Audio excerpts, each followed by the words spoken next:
Well, hello there. Have you missed me?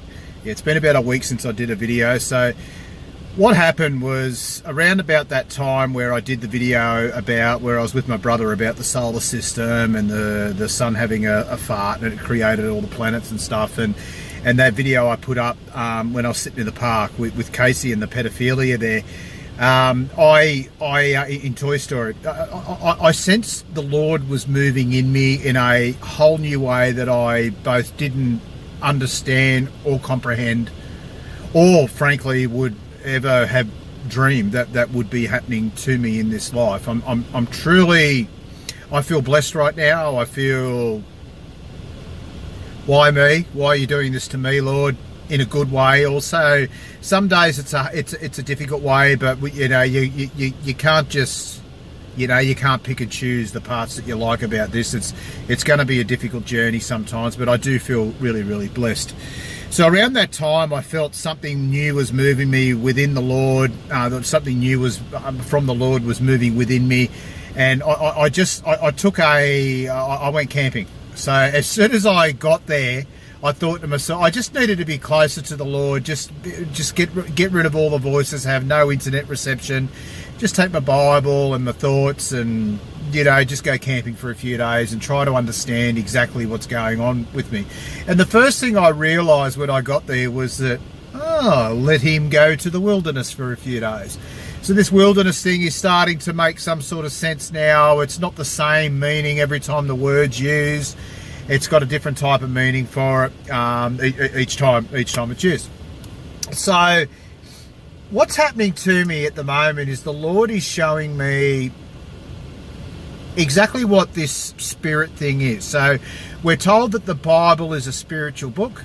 I've basically always said since I started reading the Bible that I just get a sense that these stories they physically happen, maybe, probably.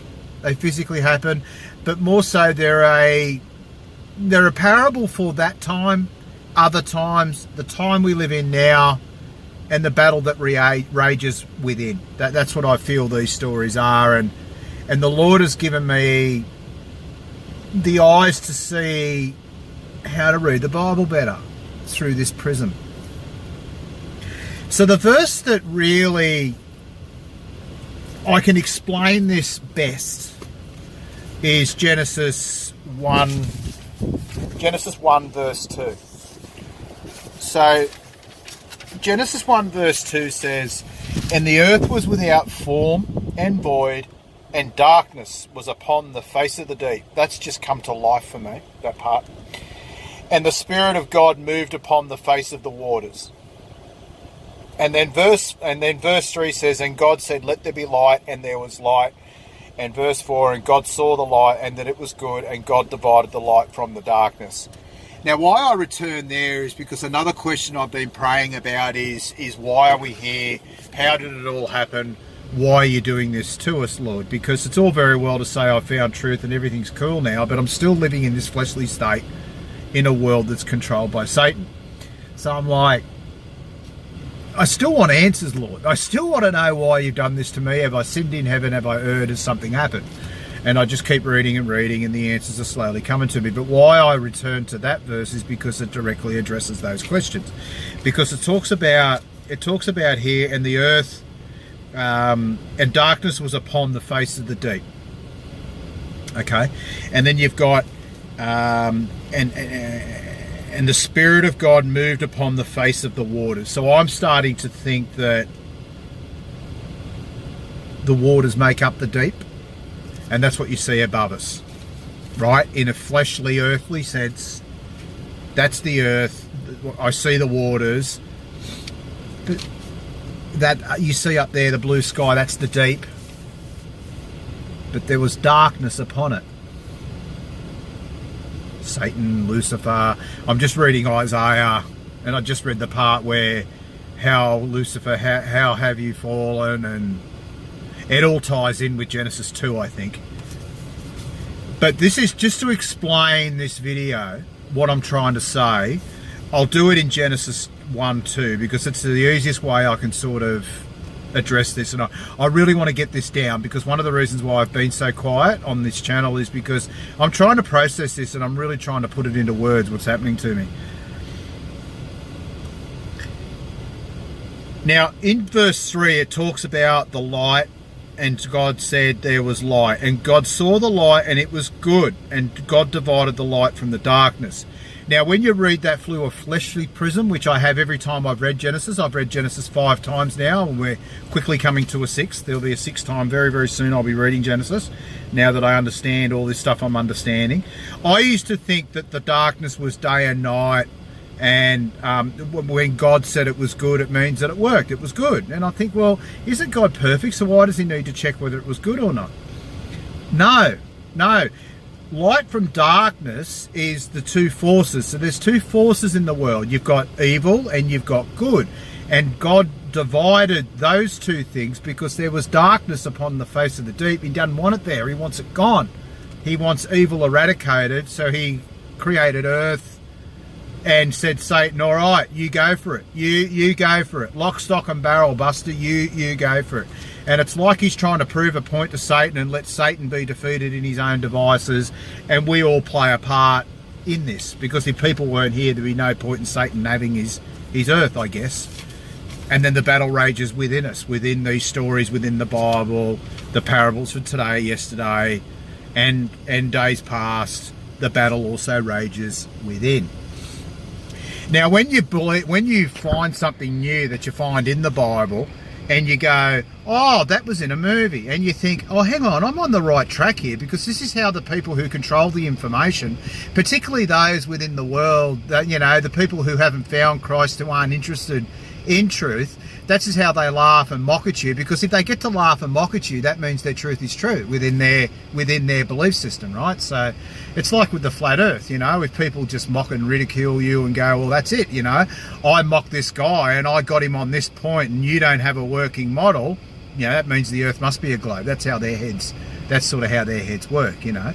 So when you see something in a movie, you go, this is part of their defense, this is part of their games that they play, is that they create these movies, they make these movies like Star Wars, that's, you know, probably based on truth, and they intermingle it with all these lies, and they twist the knobs, and they come out, what spits out at the end is this Hegelian dialectic nonsense that people just believe that, you know, the light is Lucifer, basically. So that's what, but anyway, when you see it line up within a movie, you go, well, I'm on the truth here. They've done it.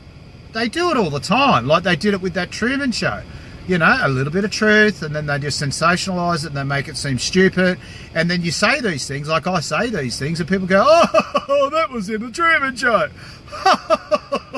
You know, they mock you down, they ridicule you, and that's how the enemy operates. That's just exactly how they operate. So the spiritual side of the Bible is something that I'm seriously starting to understand, I think. Because when I went camping, the way my head was, I got there, I think, Thursday last week. It was about Wednesday, Thursday last week I got there. And when I got there, my head was like, hang on, something else has happened here. Something else is going on here, because I'm no longer walking in the flesh, I'm walking with God in the Spirit. And what I'm finding is the more I ask, the more I pray, the more that's delivered to me. And it just keeps going and going, and it's seemingly not going to stop until I stop praying. Now, in that, God's also graceful and he's merciful. So that means he's not going to deliver me anything that he feels I shouldn't know yet, that's going to deride me or derail me or get me off course here. So he's still being very, very graceful, but my goodness, the stuff that's being revealed. So when I got camping, I thought, all right, so I sat down, I set up the tent, I set up my campsite, and I sat down and I got the Bible open, and I opened it up to the book of Nehemiah. Now, that's what I was up to, but I realised I got through 5 chapters of Nehemiah and realised that Ezra was there, so I had to go back to Ezra, and then I read through Nehemiah again and through Esther. Now, Nehemiah was the first scriptures that I started reading from these new sets of eyes that the Lord gave me just a week ago. because I was languishing within the Bible. I was really struggling with what it all meant. I was getting the 12 tribes of Israel, but there was so much missing, so much missing. And it's like, when you look at it through these eyes of, yeah, they're probably real stories. They probably happened in the flesh, maybe. But really, they're more of a parable for yesterday, today, and times in between. When you start looking at it from that set of eyes, you go, oh, so God didn't, he created everything, but in Genesis 2, he's talking about the light, good, and evil, the dark, which they search for Satan for. So Satan gives them the light, which is the extra knowledge, which goes back to the garden. The serpent tempted Eve, and Eve took of the fruit of good, and the tree of good and evil. Nehemiah blew my socks off. I can't believe Nehemiah 2. So Nehemiah's all about, he's a fellow and he's a cupbearer for the king, and he's called out by the Lord, and he goes and starts to repair the walls of Jerusalem, which have crumbled down after the exile. Now, what I've sort of started seeing now with this is the walls of Jerusalem aren't necessarily a thing you build. No, they're a spiritual. It's a fortress. So I'm now building my fortress of the Lord within me and around me. So that's Jerusalem, because Jerusalem within me is a good state. It's a place I long to be, and nobody will tread on it.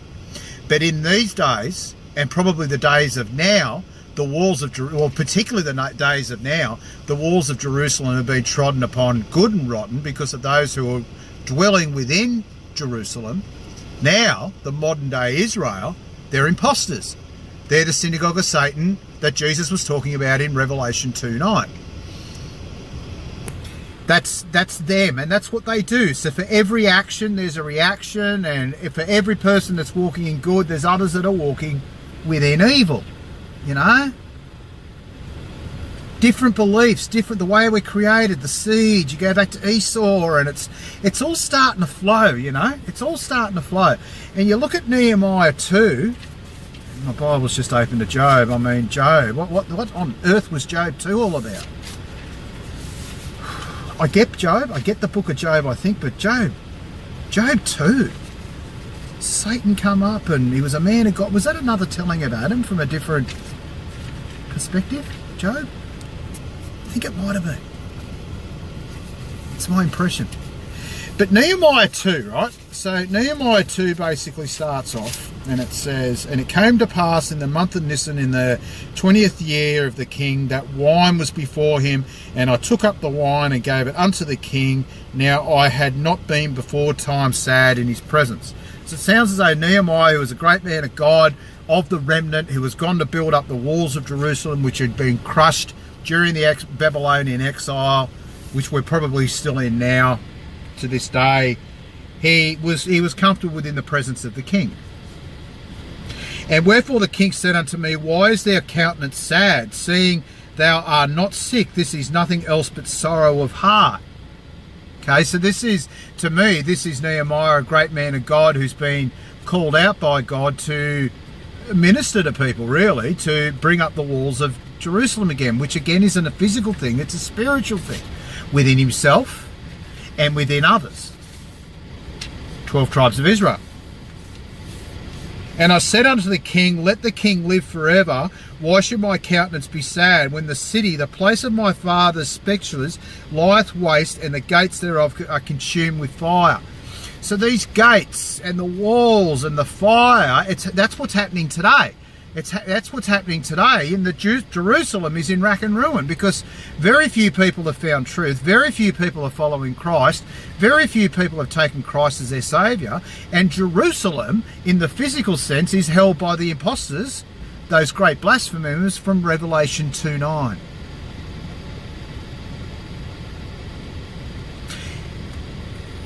So now I read the Bible with these new sets of eyes, and I just go, whoa, and I can't put it down. Like, I've read 20 chapters of Isaiah this morning. I just can't get enough of it. Isaiah's it's just a new level again. And it's like, it brings you back to these people, these evildoers of the world today. So it all stems from Switzerland, the Knights Templar. So everybody who is successful in the world and runs the world are successful in a physical, fleshly sense. Where the rest of us, those of us walking with Jesus, we're not necessarily successful in the physical sense. Some could be, because that's what God's done to them and that's how they live their life and that's part of their calling. But that's not why we follow Christ. We follow Christ for wisdom. And this was right through Proverbs. Proverbs was incredible again because it's just all about wisdom. And wisdom is knowledge. And knowledge is the spiritual battle that's going on right now. So these people, they also believe in the afterlife. They believe in a heaven. They believe in a new life after afterlife. But to them, they search for Lucifer, the light, the bearer of light, to bring them that. And that's where I think CERN and all this artificial intelligence and all this crazy anti-God stuff that they're doing, that those of us within the body of Christ just go, you just look stupid, dude. You just look stupid. That's what all this is probably all about. That's what it's all about. I saw this thing the other day where the Knights Templar in Switzerland, they run the world. This is the black heart of the world, is Switzerland. And there was this pool of water. It was like an ornament. There was a pool of water. It was rectangle. And there was a statue over it with like a cannon. And there was, out of this cannon was coming water. And it was so obvious that this thing was pissing all over the water.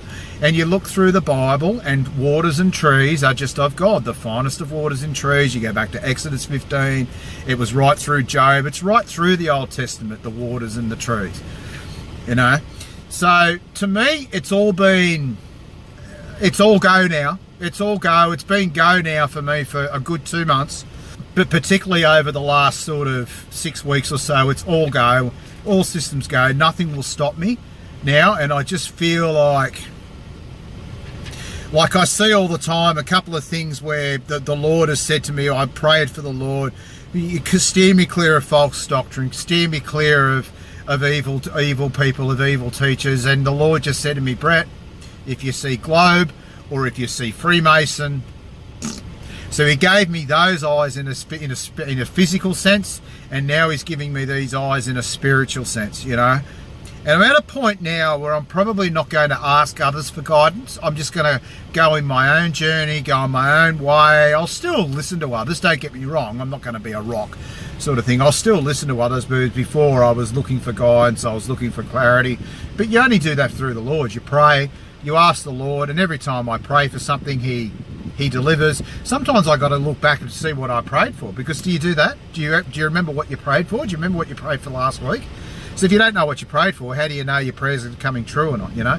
So you've got to really think about what you prayed for, and that means if you can do that it becomes easy. Well, it's easy for me, because the stuff I'm praying for is authentic. It's spiritual, it's for wisdom, it's for discernment, it's to be able to read the Bible, and at the end of the day, get to the answers that I'm looking for, and they are, why am I here? How did we get here? What's the physical makeup of the earth, and how do you want to use me, Lord? Because that's all I want. I just want to be used by the Lord. He wants to use me. He's not going to teach me all this stuff and show me all this stuff and then go, all right, Brett, back into the world you go and grin and bear it, be miserable. No. He doesn't work like that. So I'm front and center with the Lord, front and center. He wants me, I want him. We won't be stopped. We won't be denied. Every day I get wiser, because every day I look for that wisdom, and the only way to get that wisdom is through the book, through this book, and through prayer, and through just having a relationship with Christ. I'm still a babe, guys. I'm still a babe, but man, it's switching. It's really clicking in now. And as I say, I won't be stopped. I won't be denied. I'm back from the wilderness. But I still operate in the wilderness, which is earth right now. I'm operating, I feel like a lone voice in the wilderness, but that's okay. That's okay, because the Lord gives me the sweetest of water, and I lay under the most beautiful of the cedars. See, think I'm getting it. So it's good to be back, guys. As I say, all this discernment, it's coming to me. The wisdom's coming to me, and all power and all glory, all of it goes to Christ and his book. And this, oh, look at us, what a combination, what a team. We will not be stopped.